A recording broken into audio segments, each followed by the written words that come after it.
What is meant for you will come, the deepest message of Buddhism. Life often seems like a constant pursuit. We chase relationships, success, money, recognition, or even inner peace as if they were distant treasures that must be conquered through relentless effort. Yet, in this pursuit, we forget one of the most profound truths whispered in Buddhist philosophy. What is meant for you will come. This is not a passive invitation to abandon responsibility or action, but rather a call to trust the unfolding of existence, to release the tight grip of control, and to allow the natural flow of life to carry what is destined to arrive. Buddhism does not view life as a battlefield where we must endlessly struggle for every gain.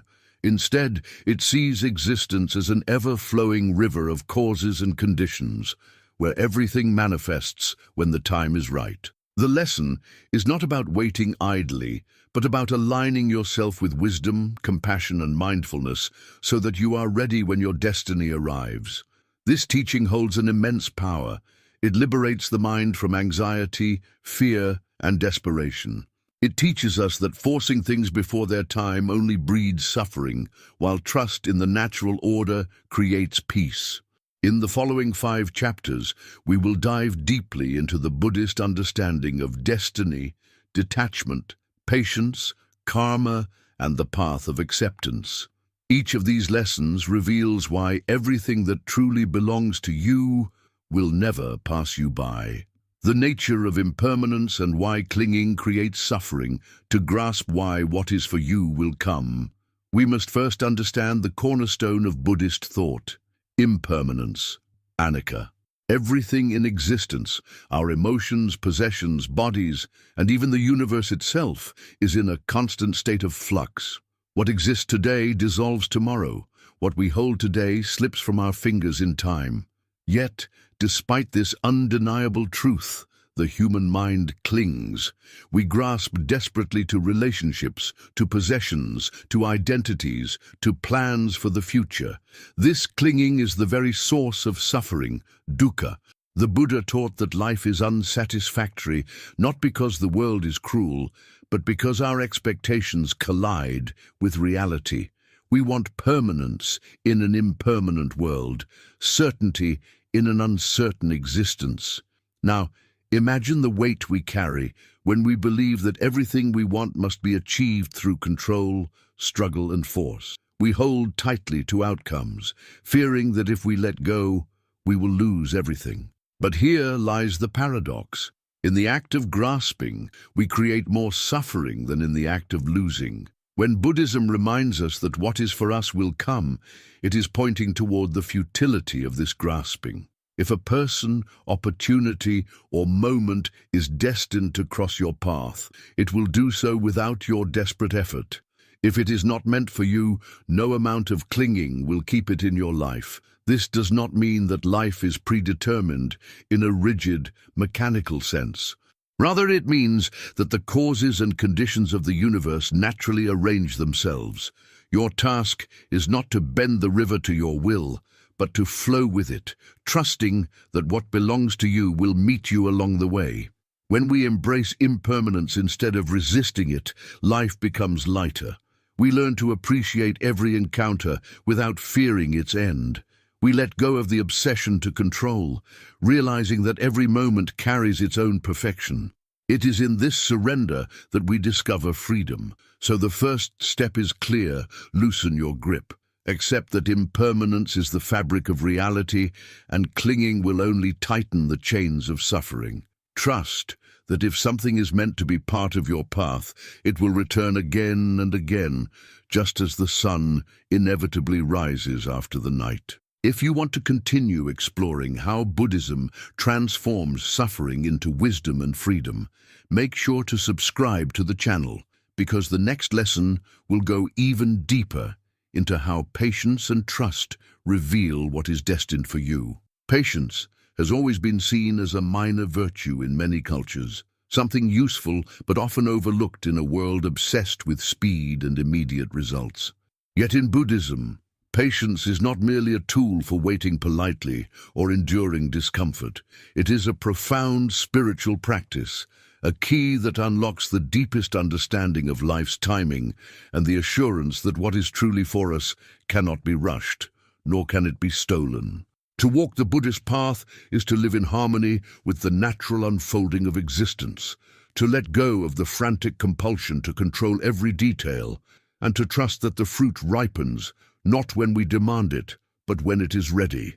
In this lies the heart of the phrase, "What is for you will come." But to grasp this truth, one must learn to sit in the silence of patience, to recognize that the space between desire and fulfillment is not empty suffering, but fertile ground where growth takes place. Human beings have a restless nature. The mind is constantly projecting itself into the future, grasping at possibilities, imagining scenarios, building expectations. We want love, and we want it now. We want success, and we want it today. We want healing, understanding, peace, all instantly delivered. This restless hunger is not just personal, it is cultural. The modern world thrives on immediacy. With technology, we expect answers in seconds, communication in an instant, gratification without delay. Against this backdrop, the Buddhist emphasis on patience feels almost radical, almost subversive. To sit still, to wait, to breathe through the uncertainty is to rebel against the conditioning of urgency. But it is precisely in this waiting that the most profound transformations occur. Patience is not passivity. It is not the lazy avoidance of effort or the resignation to fate. In Buddhist thought, patience, Kanti in Pali, is an active engagement with life, a courageous willingness to stay present in the midst of discomfort, delay, or longing without succumbing to anger, despair, or impulsivity. The Buddha himself emphasized patience as a form of strength greater than physical power. He taught that true victory comes not from conquering others, but from conquering the storms within one's own mind. When we demand that life deliver what we want on our schedule, we are enslaved by impatience. And impatience is born of ego, the belief that reality should bend to our desires. The practice of patience, on the other hand, dissolves this egoic illusion. It teaches us that everything has its ripening season. Just as seeds buried in the earth cannot be forced to sprout before their time, so too the events of our lives cannot be pulled prematurely into existence without consequence. If you try to rush a flower to bloom, you destroy it. If you rush love, you distort it. If you rush success, you compromise it. Patience honors the natural rhythm of the universe. It allows the seed to remain in darkness until it is ready for light. It allows the fruit to sweeten before it is eaten. It allows you to grow into the version of yourself who can actually hold what you are asking for. Many people suffer not because life denies them what they long for, but because they cannot endure the waiting. In the silence between desire and fulfillment, they grow restless, anxious, bitter. They believe the delay means rejection, that the absence of immediate results means they are unworthy, unlucky, or forgotten. But Buddhism reframes this space. It teaches that the gap is sacred. The waiting is not punishment, but preparation. Every moment of patience is a moment in which we are being shaped, refined, tested, and deepened. The fruit is not yet ripe, but neither are we. Patience ensures that when what is for us finally arrives, we are ready to receive it with wisdom rather than squander it with immaturity. Consider the example of a practitioner sitting in meditation. At first, the restless mind leaps like a wild monkey, filled with distractions, discomfort, and an urge to escape. The beginner wants peace immediately, but peace does not arrive on demand. It grows slowly as the meditator sits with breath after breath, moment after moment, without fleeing. Impatience makes meditation unbearable, but patience reveals that the very restlessness we resist is the doorway to calm. Over time, the practitioner learns that patience is not waiting for peace, but becoming peace through endurance, through gentle persistence. So too in life, when we wait with openness rather than resentment, the waiting itself transforms us into vessels capable of holding the blessing we seek. This truth echoes in relationships. How many people force love before its time, clinging to those who are not ready, demanding affection from those who cannot give it, or rushing into bonds that are not grounded in trust. Such love, born of impatience, withers quickly or turns into chains of suffering. In contrast, when one trusts that what is meant to be will find its way, love blossoms naturally. Two paths cross not because one forced them to, but because the timing ripened. Patience allows love to arise in its authenticity rather than as a projection of fear or loneliness. To trust that the right person, the right connection, will come when both souls are ready is to rest in the wisdom that nothing real can be taken away from you. The same applies to ambitions and dreams. Modern culture glorifies hustling, grinding, and chasing relentlessly. While effort is essential, effort without patience leads to burnout and despair. A musician may practice tirelessly, but the recognition may not come for years. An entrepreneur may pour themselves into a vision, yet the breakthrough may arrive only after countless failures. In Buddhism, these delays are not meaningless. They are part of the unfolding. The practice is not in abandoning effort, but in combining effort with patience. The seed is nourished by water and sunlight, but time is equally essential. No matter how much water you pour, the seed will not sprout overnight. Patience honors time as a necessary ingredient of all things. Another layer of Buddhist patience is endurance in the face of suffering and injustice. The Buddha himself was often insulted, misunderstood, and even attacked. Yet his response was not retaliation but patience rooted in compassion. He recognized that anger only perpetuates cycles of suffering. To endure insult without hatred is not weakness but mastery. Patience does not mean tolerating abuse or allowing harm. It means refusing to let external storms dictate the state of your inner peace. By practicing patience, you reclaim power over your own mind, refusing to be enslaved by the impulses of anger, fear, or despair. This is why patience is intimately connected to trust.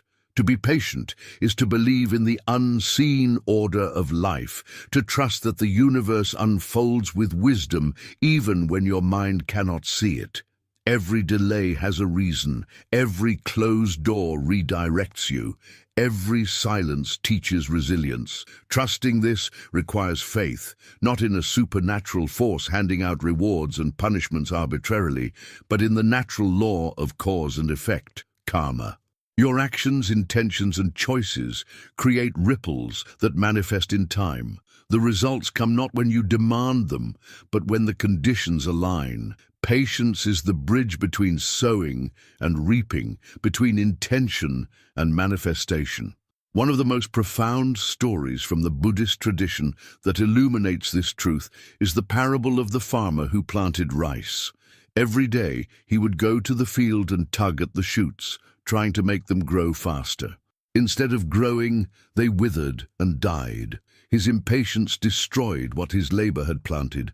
How many of us are like that farmer, pulling at the shoots of our lives, trying to force them to grow on our schedule? We push relationships, we pressure ourselves, we strain circumstances, only to discover that we suffocate the very blessings we seek. The wise farmer waters, tends, and then waits, knowing that growth happens invisibly beneath the soil before it ever appears in the sun. To practice patience, then, is to cultivate a deep respect for mystery. Much of life's unfolding cannot be explained or predicted. The person you are meant to meet may be on the other side of the world today, not yet ready to cross your path. The opportunity you dream of may be waiting for you, but the conditions are still arranging themselves. The healing you long for may be in process, though unseen. Patience means you do not abandon yourself in despair because you cannot see the outcome. You continue to walk the path with faith that life's timing is wiser than your demands. Of course, patience is tested most in suffering. When pain lingers, when loneliness stretches on, when uncertainty gnaws at the heart, patience can feel unbearable. In those moments, the Buddhist path invites us to transform suffering through mindfulness. Rather than resisting pain or numbing it with distractions, we are asked to sit with it, to breathe into it, to observe its impermanence. Every wave of discomfort eventually passes. By enduring mindfully, we discover that suffering, too, has a rhythm, a rise and fall, a beginning and end.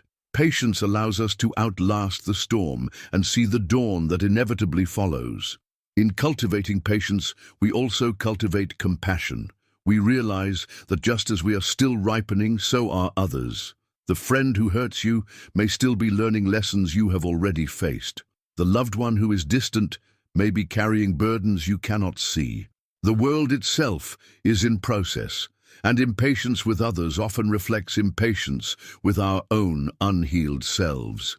By being patient with life, we soften toward humanity, recognizing that everyone is in the same unfolding journey. Compassion and patience are thus inseparable twins in Buddhist practice, each feeding the other. Patience, then, is not just about waiting, it is about becoming. It transforms us from restless seekers into calm witnesses, from controlling egos into trusting participants in the grand dance of existence. When you are patient, you no longer fear that life is passing you by. You recognize that life is carrying you exactly where you need to be. What is meant for you is already on its way, but it will not knock on your door until you are ready to open it without desperation. So, in every delay, breathe. In every silence, listen. In every moment of waiting, trust. The universe does not withhold to punish, but to prepare, and when the right moment arrives, it will unfold with such natural ease that you will wonder why you ever tried to force it. This is the gift of patience. It allows us to rest in the certainty that what is for us will always come, not a moment too soon, not a moment too late, but at the perfect intersection of readiness and destiny. If you want to keep discovering how Buddhist wisdom reveals the profound truth that nothing real can ever be lost, and that everything meant for you will find you, make sure to subscribe to the channel. The next chapter will dive even deeper into the power of karma and the unfolding of destiny. Karma is one of the most misunderstood concepts in Buddhism, often reduced in popular culture to the idea of punishment or reward, as if life were a cosmic scoreboard keeping track of sins and virtues. But the true depth of karma is far more subtle and profound. It is not fate imposed by some external judge, nor a simplistic tally of good versus evil. Karma, in its original Buddhist sense, means action. More precisely, it means intentional action of body, speech, and mind that creates ripples of consequence through the fabric of existence. To understand that what is meant for you will come, one must grasp karma not as a prison, but as the natural law of cause and effect that shapes the unfolding of every moment. Every thought you think, every word you speak, every act you perform plants a seed in the soil of reality. Some seeds sprout quickly, others take years, even lifetimes, to blossom. But all actions, once planted, bear fruit according to their nature. A seed of kindness produces harmony. A seed of greed produces dissatisfaction. A seed of wisdom produces clarity. This is not moral superstition, but simple observation. When you act with anger, you cultivate suffering. When you act with compassion, you cultivate peace. The law of karma is impartial, as natural as gravity. And just as a seed cannot produce fruit other than its kind, so too your actions bear results in alignment with their origin. Seen in this light, karma explains why what is for you will always come. Your life today is the fruit of seeds planted yesterday. Your future will be the flowering of the seeds you plant today. Nothing that belongs to your karmic field can pass you by. If you have sown the seeds of wisdom, love, and effort, their harvest will inevitably return to you, though perhaps not in the way or time your mind expects. Likewise, if you sow seeds of ignorance or harm, you cannot escape their consequences, for they too will ripen. To fear or resent this law is to miss its beauty. Karma means you are not powerless. Every moment offers a chance to plant new seeds, to change the trajectory of your unfolding, to trust that your actions align with what you hope to meet in the future.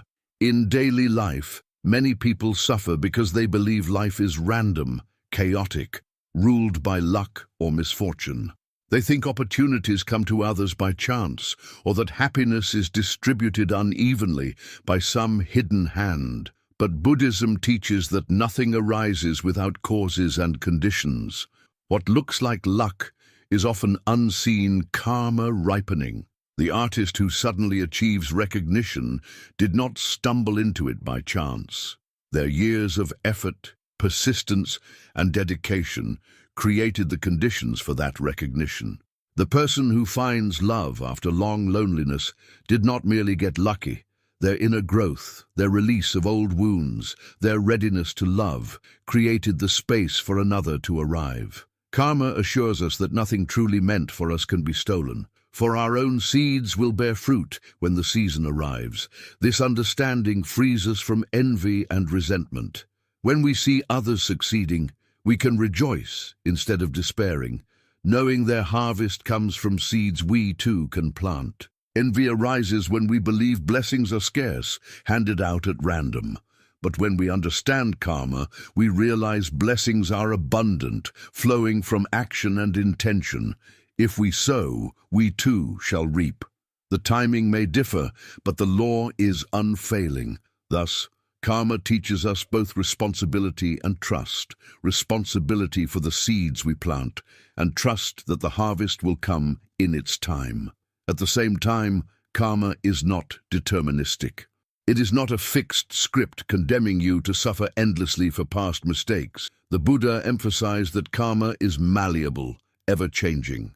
A harmful seed may be planted, but through mindfulness, compassion, and wisdom, you can weaken its potential or counterbalance it with positive seeds.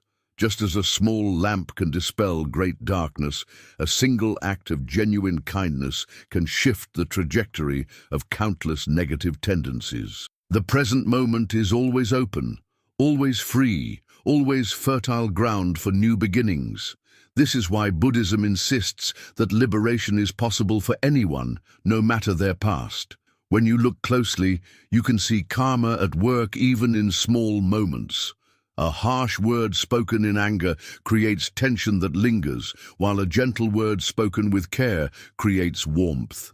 A habit of worry creates a restless mind, while a habit of mindfulness creates calm. These ripples accumulate, shaping the reality we inhabit. Karma is not distant, abstract philosophy. It is alive in every breath, every choice, and it is through this lens that we can understand the wisdom of patience. If you have planted seeds of love, peace, and wisdom, then trust that their fruit will come. There is no need to grasp or force. Just as the sun rises without our effort, so too the harvest of karma arrives in its time. This truth can also heal the deep wound of regret. Many people are haunted by past choices, consumed with guilt or shame, believing they have ruined their future. But karma offers hope. Yes, past actions shape the present, but the present also shapes the future. You are not defined by what you did, but by what you choose now. Every mindful breath, every compassionate act, every moment of restraint or generosity plants new seeds that will bloom tomorrow. The past is unchangeable, but the present is infinite possibility. Thus you can trust that your future is not doomed by yesterday. It is being born in this very moment. Moreover, karma explains the interconnectedness of all beings. Our actions do not affect only ourselves, but ripple outward into the lives of countless others. A single smile can lift a stranger's spirit. A single act of cruelty can scar a soul. When you realize this, you see that what is meant for you is inseparable from what is meant for others. Your destiny is not isolated, it is woven into the tapestry of existence. Every act of kindness you sow into the world returns not only to you, but strengthens the web of compassion that supports all beings. To trust karma is to trust that the goodness you send forth will circle back, though you may not recognize the form it takes. And here lies a subtle but profound teaching. What is meant for you may not always appear as you imagined. Karma delivers not the fantasies of the ego, but the fruit of the seeds planted. Sometimes this fruit challenges us, humbles us, even breaks us, but always with the hidden intention of growth. The suffering you encounter is not life's cruelty, but life's teaching. The obstacle in your path may be the very condition that forces your strength to blossom. In this way, even pain belongs to you, for it shapes the wisdom that prepares you for joy. Trusting this requires surrender, surrendering the illusion that you know best what you need and opening to the mysterious wisdom of the law of cause and effect. For example, imagine someone who longs for recognition in their career. They work diligently but remain unseen, overlooked, unrewarded. Impatience tempts them to despair. Yet unbeknownst to them, their persistence is ripening qualities of resilience, humility, and depth. Years later, when recognition finally comes, it does so not only with success but with the inner strength to hold it wisely. Had it come earlier, without patience, it might have destroyed them. What is for you comes when both you and the fruit are ready. Karma arranges this balance with a precision beyond our comprehension. This perspective also reframes how we see injustice. It is easy to look at the world and despair at the suffering, inequality, and cruelty that abound. Yet Buddhism cautions us not to reduce this to simplistic judgments of karma as punishment. Rather, it invites us to see that all beings are caught in vast networks of causes and conditions. Your suffering is not always the result of personal past actions, but may arise from collective karma, from systemic patterns of greed, hatred, and ignorance woven into society. To recognize this is not to absolve cruelty, but to see clearly the responsibility we all share in planting new seeds, in transforming the soil of collective existence. Karma empowers us to act, to sow compassion where hatred prevails, justice where exploitation reigns. The law of karma is, above all, a law of liberation. It tells us that nothing is fixed, nothing is hopeless, nothing is beyond transformation. It assures us that if we sow wisely, we can trust the harvest, even if it takes time. It invites us to live with awareness, to honor every choice as a seed, to align our intentions with the life we hope to create. And when impatience tempts us to grasp, when fear whispers that our blessings will pass us by, karma reminds us, nothing truly yours can ever be lost. The seeds you have planted will bloom, not when you demand them, but when the universe deems the soil and season ripe. This understanding brings deep peace.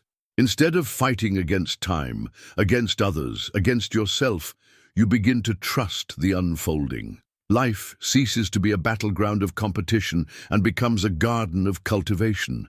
You water your seeds with mindfulness, nourish them with compassion, and then release them to the mystery of ripening. Anxiety fades, replaced by quiet trust. What is for you will find you, because you are planting it in every breath, every act, every choice. So, let karma guide you. Plant wisely, trust deeply, release control.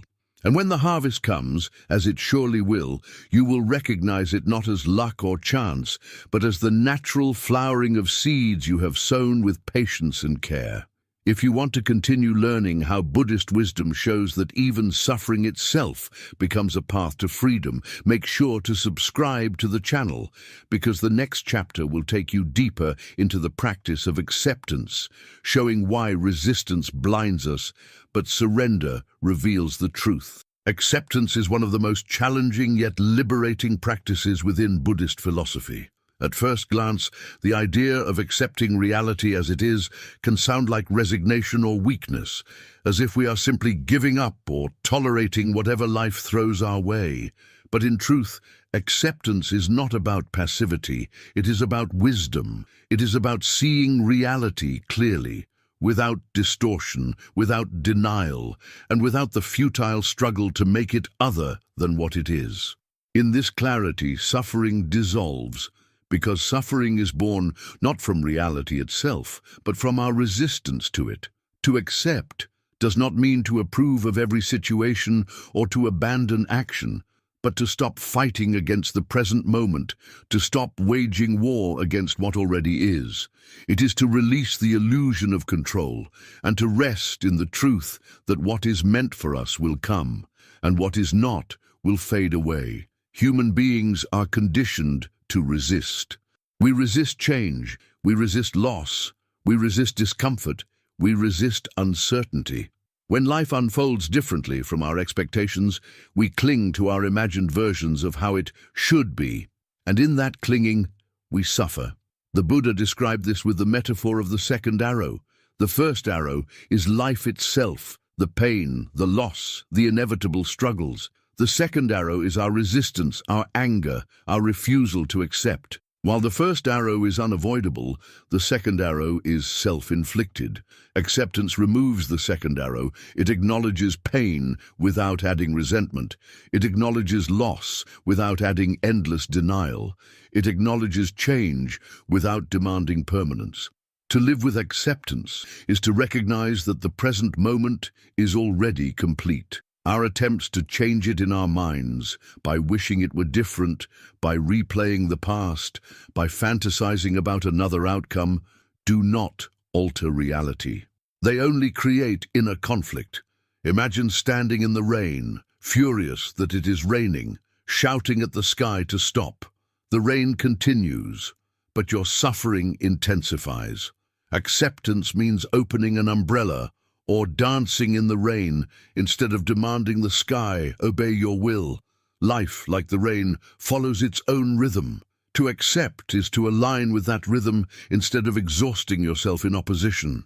In relationships, acceptance is crucial. So often we suffer not because of who people are, but because of who we want them to be. We hold partners, friends, family members to idealized versions, demanding they fit our expectations.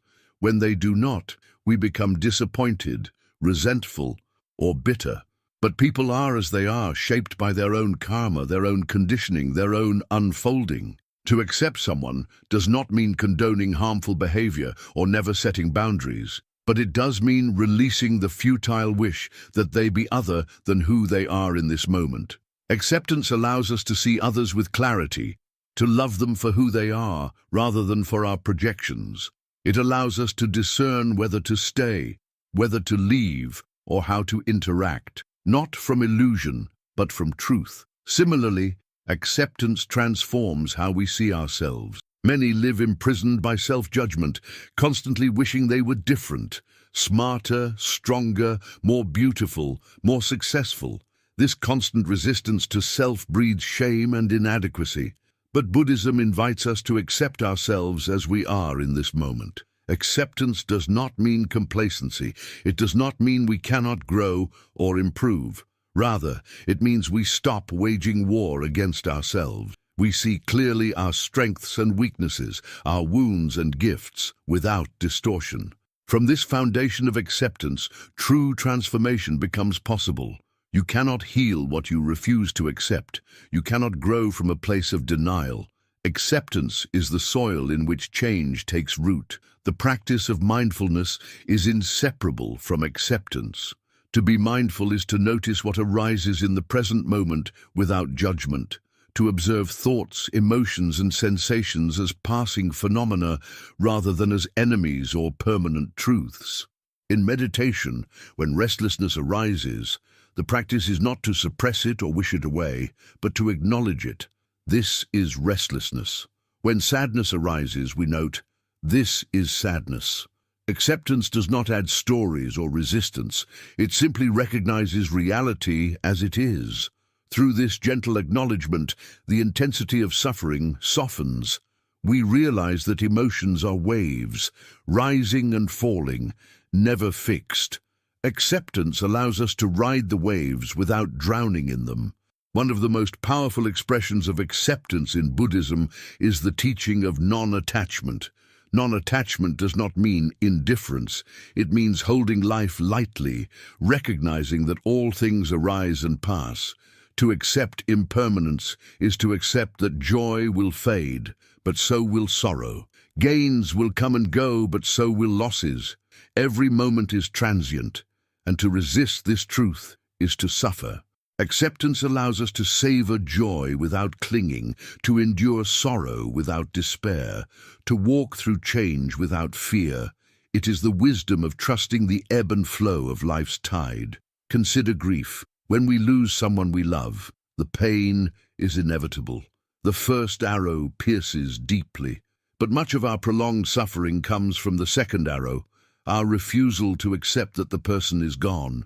We replay scenarios, imagine different outcomes, cling to the past. Acceptance does not erase grief, but it softens it. It allows us to feel the love and gratitude for what was without being imprisoned by what is no longer possible.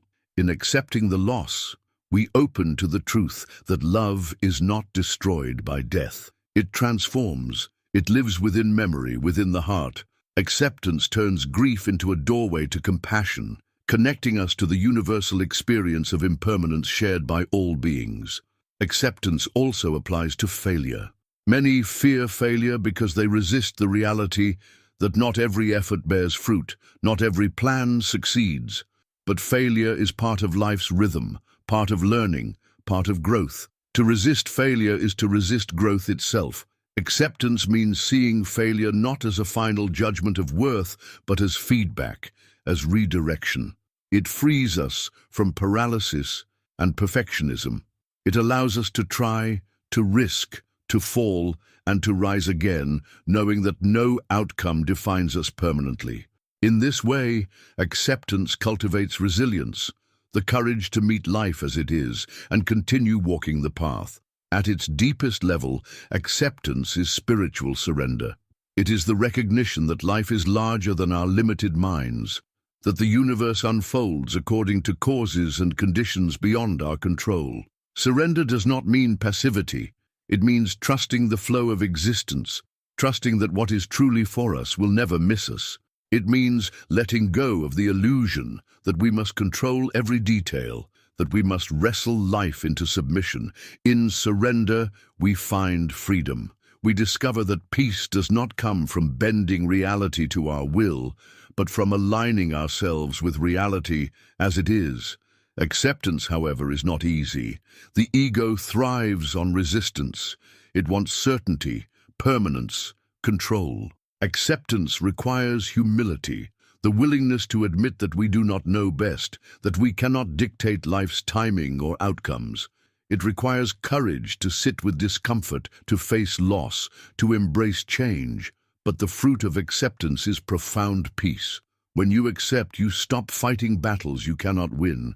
You stop exhausting yourself against the tide. You rest in the flow, trusting that the river of life carries you where you need to be. This peace does not mean inaction. On the contrary, acceptance empowers wise action. When you see reality clearly, you respond effectively. When you accept that it is raining, you bring an umbrella. When you accept that someone cannot love you in the way you desire, you stop trying to change them and make decisions rooted in truth. Acceptance liberates energy wasted on resistance and channels it into mindful, compassionate response. It aligns us with reality, and in that alignment our actions bear fruit with greater harmony. Thus, acceptance and trust are inseparable. To accept is to trust that life's unfolding has meaning, that what is meant for you cannot pass you by, and what is not meant for you cannot be forced to stay. Acceptance frees you from the frantic grasping that breeds suffering. It opens your heart to the beauty of what is, right here, right now. It reveals that peace is not found in changing life, but in changing our relationship to life. And in this peace, we discover the truth. Everything comes when it is meant to come. Everything leaves when it is meant to leave. And through it all, we remain whole. If you wish to continue uncovering how Buddhist wisdom can transform even struggle into serenity, Make sure to subscribe to the channel. The final chapter will show you how trust in the path reveals that destiny itself is nothing other than awakening. Trust is the culmination of all the lessons we have explored so far. If impermanence teaches us to let go, if patience teaches us to wait, if karma teaches us that our seeds bear fruit in time, and if acceptance teaches us to stop resisting reality, then trust is the bridge that allows us to step fully into life without fear. Trust, in the Buddhist sense, is not blind belief in some external authority, but an inner confidence in the unfolding of existence itself. It is a faith born not of dogma, but of experience. The faith that if we live with mindfulness, compassion, and clarity, then what is meant for us will come in its time, in its way, without our desperate struggle. Trust is the resting place of the spirit, the quiet knowing that even when we cannot see the path ahead, the path is there, guiding us forward. The modern world often encourages suspicion rather than trust. We are taught to control, to secure, to guarantee outcomes, to build plans upon plans, to minimize uncertainty. Yet no matter how much we control, uncertainty remains. Life, by its very nature, is unpredictable. No plan is immune to disruption. No guarantee lasts forever. In this light, trust may feel naive, even reckless, but Buddhism reframes trust not as recklessness, but as liberation from the exhausting illusion of control. To trust is to live with open hands rather than clenched fists, to flow with life rather than fight it, to rest in the awareness that the same wisdom that makes the sun rise and the seasons change also moves within us and through us. Trust begins with trusting yourself. Many people live estranged from themselves, doubting their worth, second-guessing their instincts, silencing the quiet voice of wisdom within. But in Buddhism, the path of awakening is about rediscovering your true nature, what is often called Buddha nature, the inherent capacity for wisdom and compassion that lives in every being. Trust means recognizing that you are not broken, that beneath the noise of fear and desire, your mind is luminous and capable. It means listening to your intuition, not the fleeting impulses of craving or aversion, but the deeper sense of alignment that arises when you act with mindfulness and integrity. To trust yourself is to remember that you already have within you what you seek. From this inner trust flows trust in life itself. The Buddha taught dependent origination, the understanding that all phenomena arise through causes and conditions.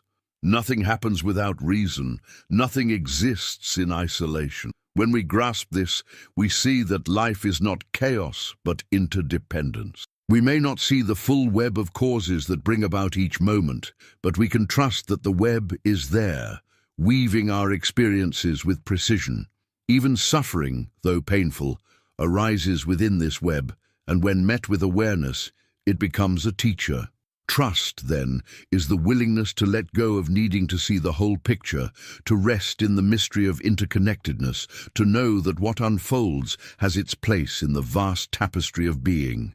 Trust also means releasing the fear of loss. Much of our suffering comes from the belief that we must cling desperately to what we love, or else it will be taken from us.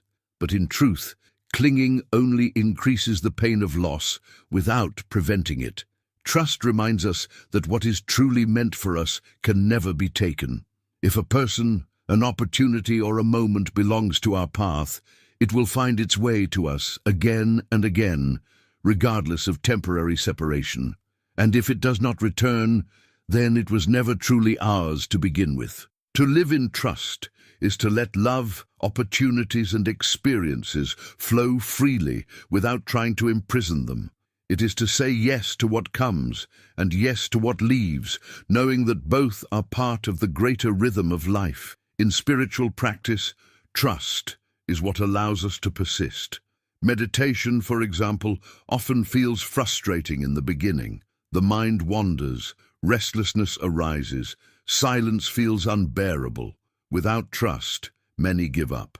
But those who continue do so because of trust.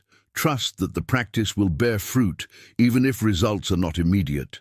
This same trust applies to all of life. When progress seems invisible, when results seem absent, trust holds us steady.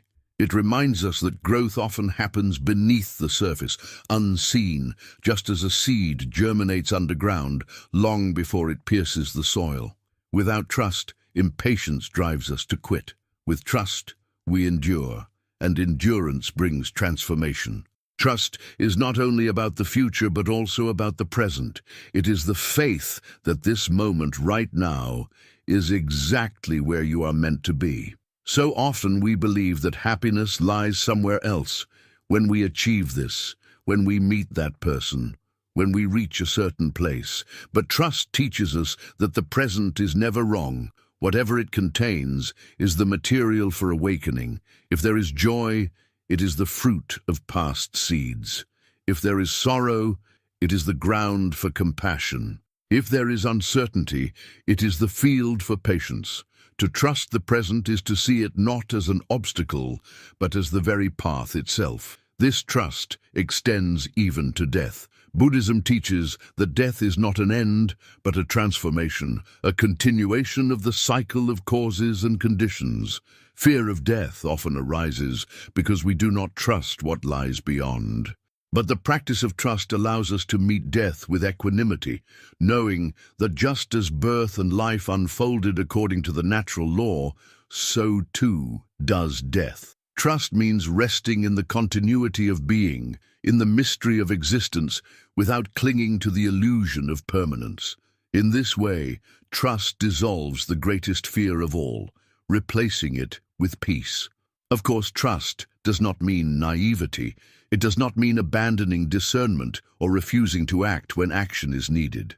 Trust is not closing your eyes to danger or injustice. On the contrary, trust allows for wiser action. When you trust the unfolding of life, you are no longer blinded by panic or desperation. You can see clearly, act compassionately, and respond skillfully.